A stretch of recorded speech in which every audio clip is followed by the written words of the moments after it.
अयोध्या के राम चैनल में आपका स्वागत है। आज हम बात करेंगे उन नरेंद्रनाथ दत्त की जो स्वामी विवेकानंद हो गए। क्या ये कोई जादू था? इस परिवर्तन का जादूगर कौन था? और जादू नहीं था तो ये दिव्यता अति दिव्यता में कैसे परिणित हुई और कैसे उस दिव्य का सहज दिव्य प्रकाश हुआ? नरेंद्रनाथ तो बहुत बाद में श्री राम कृष्ण से सन 1881 में मिले, जबकि श्री राम कृष्ण देव ने अपना शरीर सन 1886 में छोड़ दिया। केवल 5 साल, लेकिन क्या अवतार तत्व के साथ भेंट केवल 5 साल कहलाती है? 5 साल एक लंबा समय है नरेंद्रनाथ को स्वामी विवेकानंद बनाने में। क्यों? क्योंकि श्री राम कृष्ण देव के पास तो क्षणिक भर भी उपस्थिति पर्याप्त है किसी व्यक्ति को साधु बनाने में, संत बनाने में, निर्वाण दे देने में, उसकी इच्छानुसार उसके इष्ट का दर्शन करा देने में और उसके जन्म जन्मांतरों के कर्म समुच्चय का नाश कर देने में। ये स्वामी विवेकानंद जब नरेंद्रनाथ थे तो दक्षिणेश्वर मंदिर में पहली बार श्री राम कृष्ण देव के पास गए और बैठ गए पीछे। श्री राम कृष्ण देव ने कहा, आओ तुम, आओ आओ आओ, और उनको एक बरामदे में ले गए। दक्षिणेश्वर मंदिर के उनके कक्ष के पास के एक बरामदे में ले गए। उत्तर पूर्व के बरामदे में, जो एक तरफ चिक से ढका था, दूसरी तरफ दीवारें थीं, दरवाज़ा था, बाकी लोग अपने कक्ष में बैठे हुए थे। वहाँ ले जाते से ही वो श्री राम कृष्ण देव तो नरेंद्र की ओर नतमस्तक हो गए। बोले, हे देव, तुम कहाँ थे अभी तक? तुम तो नारायण के नर रूप हो और तुमको पता नहीं मैं कब से तुम्हारा इंतज़ार कर रहा था। क्या तुमको याद नहीं आई कि तुम जल्दी मेरे पास आ जाते? अश्रुपात हो रहा है, भाव निमग्न है और नरेंद्र हतप्रभ हैं। क्यों? क्योंकि वो तो कॉलेज के एक छात्र हैं और वो देखते हैं ये बाबा को क्या हो गया। ये बाबा मुझसे कह रहे हैं कि तुम नारायण हो, और नारायण हो जो कि नर के रूप हो और ऋषि तुल्य हो, और तुम आए हो, तुम मेरे पास लगातार आते रहना। और फिर दौड़ के जाते हैं और उनके लिए संदेश लेके आते हैं, थोड़ी मिठाई लेके आते हैं और मक्खन लेके आते हैं और उनको अपने हाथों से खिलाते हैं। नरेंद्र सकुचाते हैं, असमंजस में पड़ जाते हैं, लेकिन वो खाते हैं क्योंकि इनका आग्रह ही इतना प्रेम पूर्वक है। ईश्वर समझकर वो खिला रहे हैं और नरेंद्र खा रहे हैं। फिर नरेंद्र देव इस आश्वासन के साथ में कि अच्छा फिर से आऊँगा, वो वापस श्री राम कृष्ण देव के कक्ष में दक्षिणेश्वर मंदिर प्रांगण में आ जाते हैं। नरेंद्र के पिताजी जो कि एक वकील थे, उनका अचानक देहांत हो जाता है और उनके अचानक देहांत हो जाने से वो लोग जो कि नरेंद्र के पिताजी को बहुत सम्मान करते थे, नरेंद्र के रिश्तेदार थे, नरेंद्र के को बहुत चाहते थे, वो सब दूर हटते गए और इनके घर में एकदम से गरीबी छा गई। और जैसे ही गरीबी छाई तो उन्होंने बहुत तकलीफ़ में आ गए। पूरा परिवार, पिताजी नहीं हैं, कुछ पैसा भी नहीं है, अब क्या करें?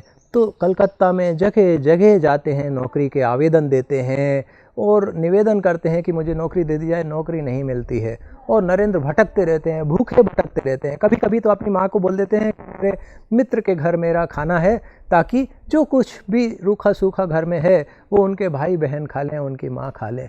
और इस तरह से नरेंद्र बड़े हैरान परेशान जब हो जाते हैं तो एक जगह जाके बैठते हैं और उनका मित्र वहाँ पे एक भजन गाता रहता है। और भजन के बोल क्या रहते हैं कि हे माँ, कितना अच्छा सुंदर दृश्य है, कितनी सुंदर बयार बह रही है और यहाँ पे देखो ब्रह्म का कितना दिव्य आलोक है। नरेंद्र बहुत नाराज़ हो जाते हैं, बोले कोई दिव्य आलोक नहीं है, ये तो तुम्हारे मन का भ्रम है, ये कुछ नहीं है। और मैं तो बहुत प्रार्थना किया हूँ, सब कुछ ईश्वर का भाव रखा हूँ, ये इससे कुछ नहीं होता है। वो सुनती नहीं है, सुनाई नहीं दे रहा है, मेरे ऊपर कृपा नहीं हो रही है, ये सब मन का भ्रम है। और वो चकित रह जाता है। लेकिन नरेंद्र के मन में आध्यात्मिक भाव की लौ तो जगी रही थी, फिर भी वो राम का नाम, कृष्ण का नाम लेते रहते हैं। और जब नाम लेते रहते हैं तो एक दिन उनकी माँ स्वयं उनसे कहती हैं कि अरे नरेंद्र, इससे क्या हुआ? तेरे इस नाम लेने से उनको बहुत धक्का लगता है। और वो कहते हैं कि अरे, इसका मतलब कि ये कुछ नहीं है। और नरेंद्र सबको खंडन करते रहते हैं, ईश्वरीय भाव का खंडन करते रहते हैं, ईश्वर का खंडन करते, और तर्क नरेंद्र के एकदम अकाट्य तर्क। फिर ये बात धीरे धीरे श्री राम कृष्ण देव तक पहुंचती है। श्री राम कृष्ण देव माँ काली से पूछते हैं, वो कहती नहीं, वो कहते हैं नहीं, मैंने माँ काली से पूछ लिया, नरेंद्र ऐसा नहीं है, नरेंद्र के उसमें ऐसा कुछ नहीं है। नरेंद्र आते हैं उनके पास में, श्री रामकृष्ण देव से कहते हैं आप ही कुछ करो, हमारे घर में तो फाका मस्ती है, क्या करेंगे। श्री रामकृष्ण देव के कहने पर स्वामी विवेकानंद, जो उस समय नरेंद्र नाथ थे, दौड़ते हुए जाते हैं, बड़ी तन्मयता के साथ जाते। आज तो मेरी गरीबी दूर हो गई, आज तो मेरी चिंता दूर हो गई, आज तो मेरी संपन्नता जो पुरानी थी वो लौट के आ जाएगी, उससे भी बेहतर हो जाएगी।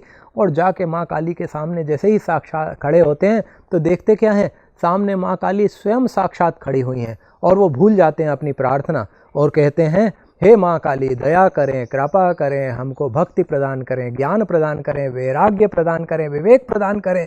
ऐसी प्रार्थना करते हैं बार बार तन्मय होकर, अपनी प्रार्थना भूल जाते हैं, लौट के आते हैं श्री रामकृष्ण देव के पास।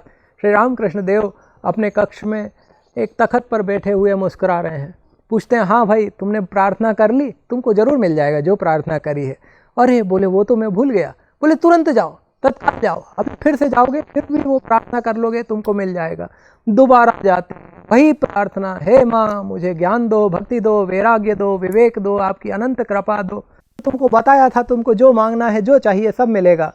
तो बोलते हैं श्री रामकृष्ण देव मुस्कुराते हुए, जब नरेंद्र कहते हैं अब आपको ही मुझे लिए कुछ करना है, तो श्री रामकृष्ण देव कहते हैं ठीक है, अब आपके लिए मोटा कपड़ा और मोटे अनाज की कोई कमी नहीं रहेगी। और ऐसी कोई कमी फिर उनके पास नहीं रही। नरेंद्र आगे बढ़ते चले गए और उसके बाद फिर वो आते जाते रहे। अंत समय में, श्री रामकृष्ण के अंत समय में सन 1886 में वो काशीपुर के बगीचे में भी उनकी सेवा करते रहे। आके कलकत्ता से दौड़ते हुए आते थे और दौड़ते हुए चले जाते थे, क्योंकि श्री रामकृष्ण देव के भाव में जो डूबा वो रुका नहीं, वो पैदल कभी नहीं चला, वो हमेशा दौड़ता ही रहा है अपनी चिर प्रतिज्ञा में कि अब माँ काली के दर्शन प्राप्त करके ही रहूँगा, श्री रामकृष्ण देव की कृपा प्राप्त करके ही रहूँगा। और ऐसी ही कृपा प्राप्त करते हुए एक दिन काशीपुर उद्यान के बगीचे के घर में श्री रामकृष्ण देव ने नरेंद्र को निर्विकल्प समाधि प्रदान कर दी।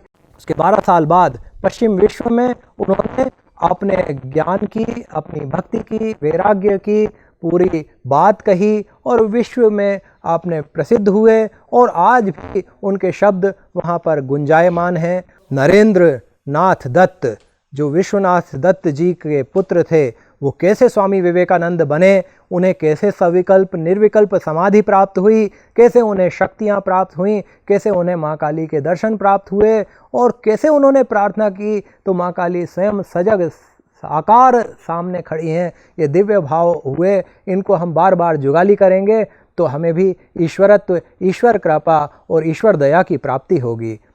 हरि ओम तत्सत।